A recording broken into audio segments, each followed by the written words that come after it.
the NCAA is slowly allowing players to start to monetize their brands. And for most athletes, that doesn't mean anything because the majority of sports are not watched on national TV. But for a very few select sports like football and basketball, the stars are known, and the stars are people like yourself. Now, before obviously this past year, and even in a lot of ways still now, it's impossible for those players to make any money off their names. But what do you feel about, the slow progression of those things changing? And what do you think the NCAA can continue to change for, the next McClungs? Yeah, I think, it was definitely hard seeing people profit off my name, and I couldn't do it myself.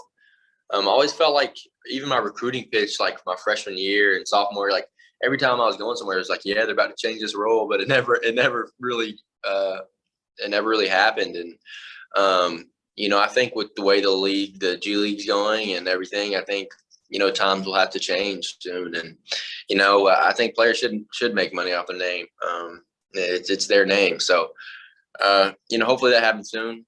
NCAA is, they got their own stuff and it's going to be on their time, but I think the game's changing and it's going to have to.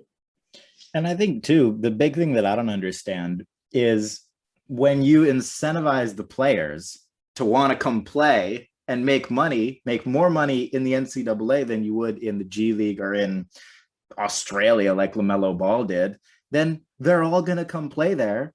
The entertainment's better, the games are better, and then you make more money on top of that. That's the big part of it that I never understood, because when you properly incentivize everybody, the end result is better than what it would be if people are not doing well.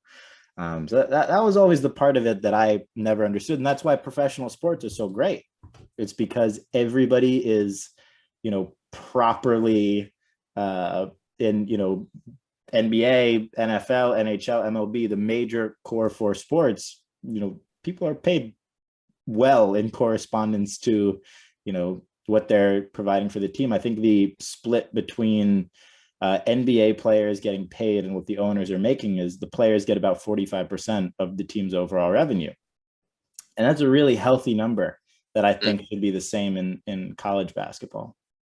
Yeah, no doubt. I think if you think about college fan bases too, like they could get behind players, and the money could really be crazy because like you said, like there's nothing like a college fan base. There's nothing like that support. And it's just, we'll see what happens. I won't even really get into it. Totally.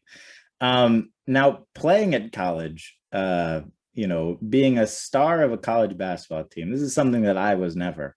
What is that feeling like? After you're hitting game winners and then you're walking around, it's sort of like your own NBA.